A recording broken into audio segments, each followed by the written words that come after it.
మంత్రి గారు కోమటిరెడ్డి వెంకటరెడ్డి గారు మీ అనుమతితో పర్మిషన్ సభను ఎప్పుడు కూడా తప్పుతో పట్టించే విధంగా 10 ఏళ్ళు మంత్రిగా పనిచేసిన సీనియర్ శాసనసభ్యులు 24 గంటలు ఇచ్చినామని చెప్పినప్పుడు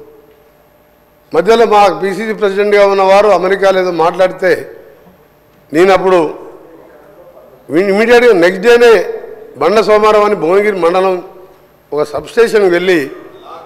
లాగ్ బుక్ చెక్ చేయించి 4 నెలలకే లాగ్ బుక్ చెక్ చేయించి ఆపరేటర్తోనే నేను ఇంటర్వ్యూ తీసుకొని ఎన్ని గంటలు వస్తున్నాయంటే 10-11 గంటలు సార్ రికార్డు ఉంది సార్ నేను పంపిస్తాను మీకు మ్యాక్సిమం అంటే 14 గంటలు అందులో 5-6 సార్లు పోతుంది కరెంట్ అని ఐలై అనే ఆపరేటర్ రిటైల్ లైన్మెన్ని మళ్ళీ వీరు పెట్టుకున్నాం గతంలో రిటైల్ లైన్మెన్ అయిన తర్వాత ఐటీఐ చేసిన వాళ్ళని పెట్టేది ఎక్స్పీరియన్స్ లైన్మెన్ ఆయన చెప్పిన రికార్డు పంపిస్తాను ఒకటి ముఖ్యమైనది ఎందుకంటే సబ్జెక్టు కరెక్షన్ ఎందుకంటే వారు మిస్గైడ్ చేస్తుంది తెలంగాణ ప్రజలు 24 గంటలు ఎప్పుడు ఇయ్యలే 5 ఏళ్ళు ఎమ్మెల్యేగా ఉన్నా 5 ఏళ్ళు ఎంపీగా ఉన్నా 1000 గ్రామాలు తిరిగినా దాన్ని విత్డ్రా చేసుకోవాలి వాళ్ళు 24 గంటలే ఆ లాగ్ బుక్స్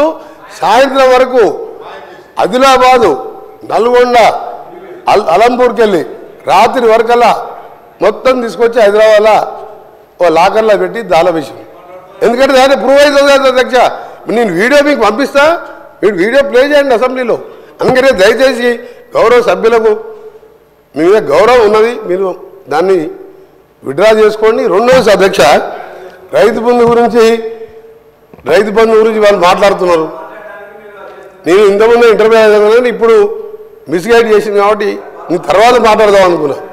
రెండో అధ్యక్ష ఎలక్షన్ల ముందు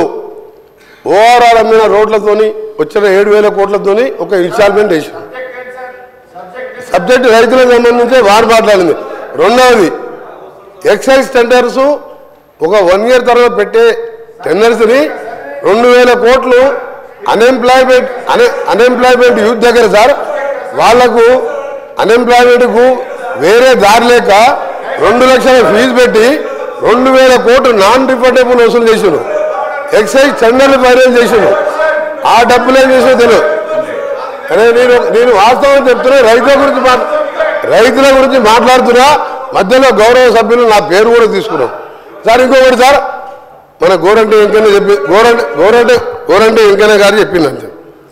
ఒకటే ఎగ్జాంపుల్ నల్గొండ జిల్లాకి వెళ్దాం ఇక్కడికి వెళ్ళి అర్జెంట్ చేసిన తర్వాత అందరం కలిసి బస్సులో మొత్తం నల్గొండ జిల్లా అందరం తిరుగుతాం సార్ నల్గొండ జిల్లాలో ఒక్క కొత్త ఎకరానికి ఆయకట్టు 10 ఏళ్లలో ఇచ్చినట్టు రుజువు చేస్తే నేను ఇక్కడి నుంచి రాజీనామా చేసి రాజకీయాలు బంద్ చేసుకొని అంటే నల్గొండ జిల్లా కూడా తెలంగాణలోనే ఉంది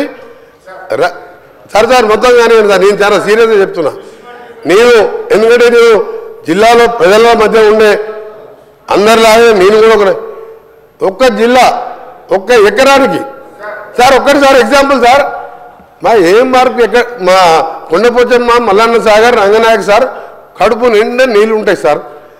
ఆ నుంచి ఒక 200-300 కోట్లు పెడితే ఆలేరులో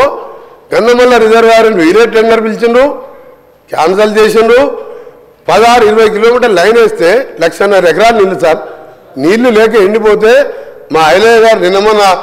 90 చెరువులు నింపుకున్నాడు బస్వాపూర్ రిజర్వాయర్ సార్